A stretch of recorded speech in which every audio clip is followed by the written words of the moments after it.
The last thesis. Christian claims about the person of Jesus are not true. His alleged miracles violate the laws of nature. I'm going to read two excerpts, Professor Dawkins. The first comes from page 92 of your book. The historical evidence that Jesus claimed any sort of divine status is minimal. The next comes from page 257. Jesus was a devotee of the same in-group morality coupled with out-group hostility that was taken for granted in the Old Testament. Jesus was a loyal Jew. It was Paul who invented the idea of taking the Jewish God to the Gentiles. Hartung puts it more bluntly than I dare. Jesus would have turned over in his grave if he had known that Paul would be taking his plan to the pigs.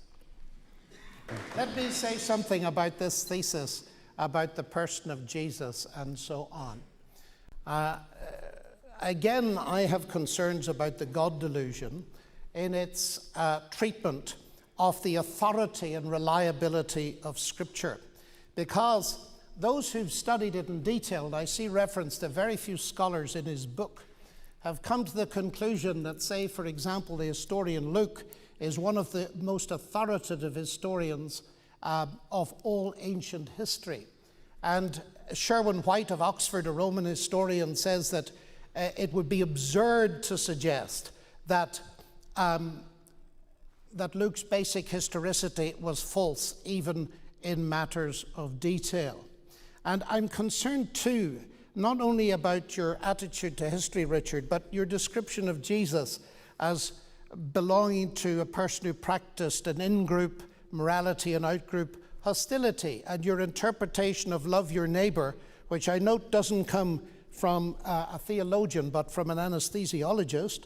And I think he just might have put you to sleep a little bit as you read it, because in Leviticus, which quotes, love your neighbors yourself, just a bit further down, it says, when a stranger sojourns with you in your land, you shall not do him wrong.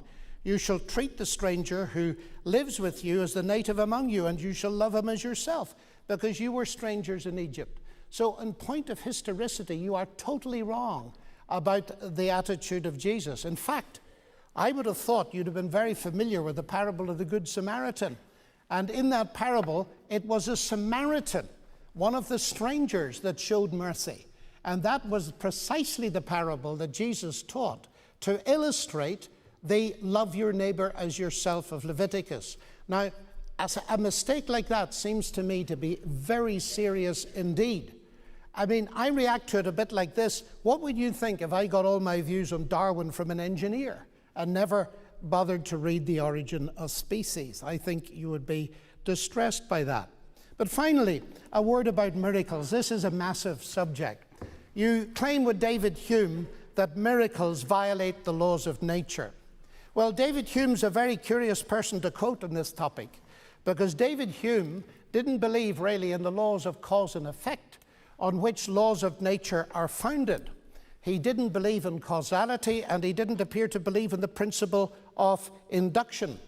And so that he's not a very good authority to quote. Secondly, I do not think that miracles are violations of the laws of nature, because the laws of nature describe what normally happens. God, who is the God of this universe and created it with its regularities, is perfectly at liberty to feed a new event into the universe. Just as C.S. Lewis makes a point, if I put $2 plus $2 in my desk tonight, $4. If I find in the morning is $1, I don't say that the laws of arithmetic have been broken. I say the laws of Alabama have been broken. And I call for a federal judge. Well, the federal judge is going to ask that you continue your remarks with the understanding that you really are needing to conclude them within the next couple of minutes to give Professor Dawkins the last word. There is a broadcast audience. That is part of the reason for our time limits.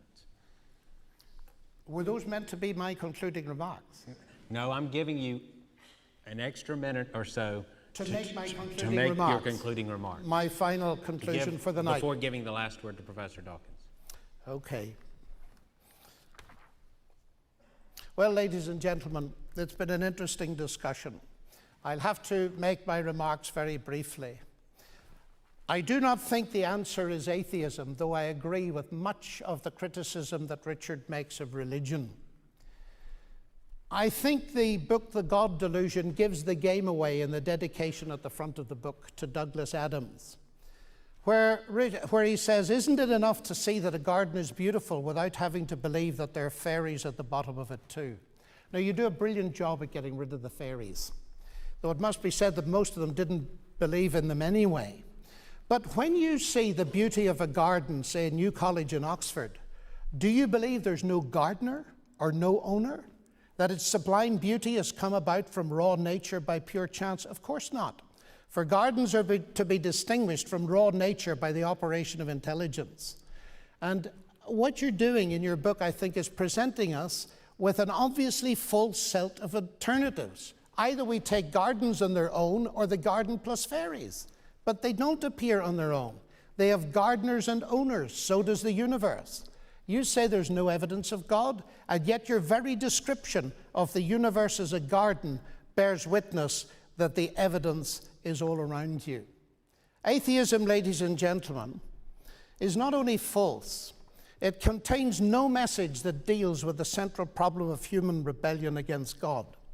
History is littered with attempts to build a godless utopia, each one of them based, as the book of Genesis suggests that they would be, on a denial that God has ever spoken or even that he exists.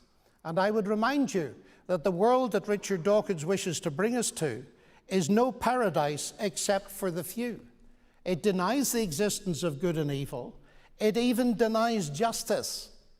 But ladies and gentlemen, our hearts cry out for justice. And centuries ago, the Apostle Paul spoke to the philosophers of Athens and pointed out that there would be a day in which God would judge the world by the man that he had appointed, Jesus Christ, and that he'd given assurance to all people by raising him from the dead. And the resurrection of Jesus Christ, a miracle, something supernatural, for me constitutes the central evidence upon which I base my faith, not only that atheism is a delusion, but that justice is real and our sense of morality does not mock us. Because if there is no resurrection, if there is nothing after death, in the end, the terrorists and the fanatics have got away with it. Okay. Thank you.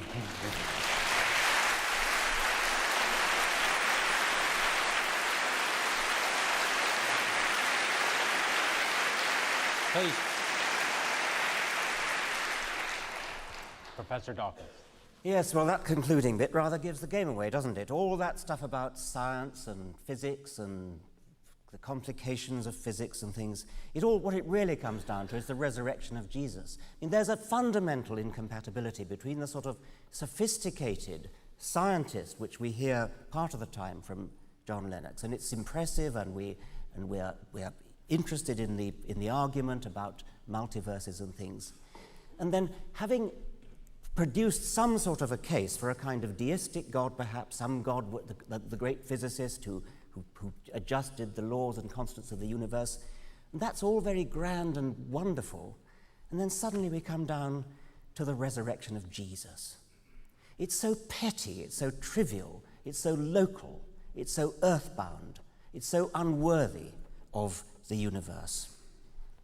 When we go into a garden and we see how beautiful it is, and we see colored flowers, and we see the butterflies and the bees, of course it's natural to think there must be a gardener.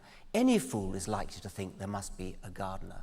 The huge achievement of Darwin was to show that that didn't have to be true. Of course it's difficult. Of course it had to wait until the mid-19th century before anybody thought of it. It seems so obvious that if you've got a garden, there must be a gardener who created it and all that goes with that. What Darwin did was to show the staggeringly counterintuitive fact that this not only can be explained by an undirected process. It's not chance, by the way. Entirely wrong to say it's chance. It's not chance. Natural selection is the very opposite of chance, and that's the essence of it. That was what Darwin discovered. He showed not only a garden, but everything in the living world, and in principle not just on this earth but on any other planet, wherever you see the organized complexity that we understand, that we call life, that it has an explanation which can derive it from simple beginnings by comprehensible rational means. That is possibly the greatest achievement that any human mind has ever accomplished. Not only did he show that it could be done, I believe that we can argue that that the alternative is so unparsimonious and so counter to the laws of common sense that, reluctant as we might be, because it might be unpleasant for us to admit it, although we can't disprove that there's a God, it is very, very unlikely indeed.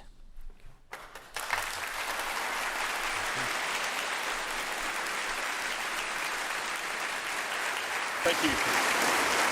Thank you, Richard. Thank you very much. Thank you Ladies and very gentlemen. much.